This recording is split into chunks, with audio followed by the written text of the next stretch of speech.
የጭንቅ ጊዜና እርዳታ። አንተ ሳትጠፋ የምታጠፋ፣ አንተ አጥፊ ወዮልህ። አንተ ሳትካድ የምትክድ፣ አንተ ከዳተኛ ወዮልህ። ማጥፋትን በተውህ ጊዜ ትጠፋለህ፣ ክህደትህንም በተውህ ጊዜ ትከዳለህ። እግዚአብሔር ሆይ ማረን፣ አንተን ተስፋ አድርገናል። በየማለዳው ብርታት፣ በጭንቅ ጊዜም ድነት ሁነን። ሕዝቦች በድምፅ ነጎድጓድ ይሸሻሉ፣ መንግሥታት ስትነሳ ይበተናሉ። ሕዝቦች ሆይ አንበጣ እንደሚሰበስብ ብዝበዛችሁም ይሰበሰባል። ሰዎችም እንደ ኩብኩባ ይጨፍሩበታል።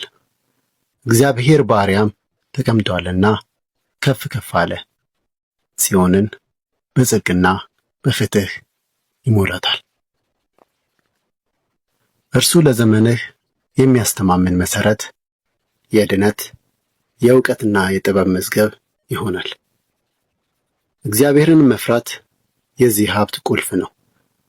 እነሆ ጎበዞቻቸው በየመንገዱ ይጮኻሉ፣ የሰላም መልእክተኞችም አምርረው ያለቅሳሉ።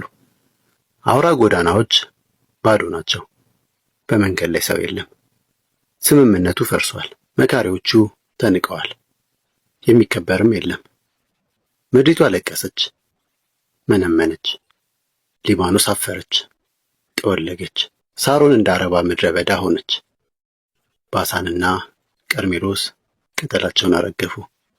እግዚአብሔር እንዲህ ይላል፣ አሁን እነሳለሁ፣ አሁን ከፍ ከፍ እላለሁ፣ አሁን እከብራለሁ። ገለባን ጸነሳችሁ፣ እብቅንም ወለዳችሁ፣ እስትንፋሳችሁም የሚበላችሁ እሳት ነው።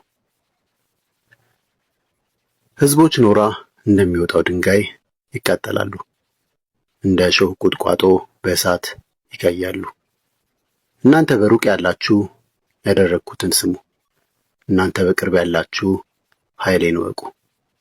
በጽዮን ያሉ ኃጢአተኞች ደነገጡ፣ አምላክ የሌላቸውም ፍርሃት ይዟቸው፣ ከእኛ መካከል ከሚባላ እሳት ጋር ማን መኖር ይችላል? ከዘላለም እሳትስ ጋር ማን መኖር ይችላል አሉ። በጽድቅ የሚራመድ ቅን ነገር የሚናገር፣ በሽንገላ የሚገኝ ትርፍ የሚንቅ፣ መማለጃን ላለመቀበል እጁን የሚሰበስብ፣ የግድያን ሴራ ላለመስማት ጆሮውን የሚደፍን፣ ክፋትን ላለማየት ዓይኑን የሚጨፍን፣ ይህ ሰው በከፍታ ላይ ይኖራል፣ የተራራም ምሽግ መጠጊያው ይሆናል። እንጀራ ይሰጠዋል፣ ውሃውም አይቋረጥበትም።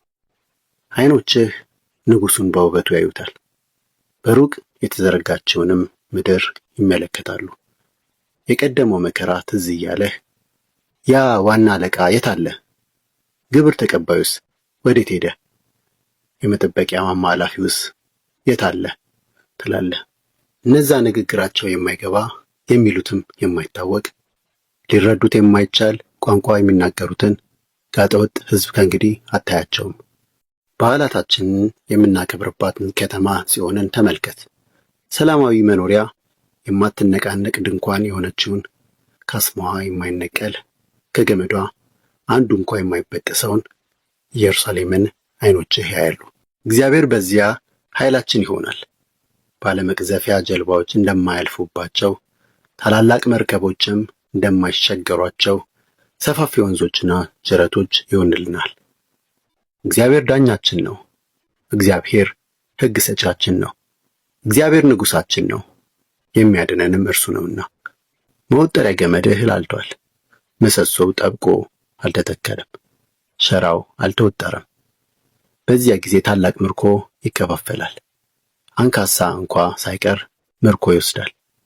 በጽዮን ተቀምጦ ታምሜአለሁ የሚል አይኖርም። በዚያ የሚኖሩ ሰዎች ኃጢአትም ይቅር ይባላል።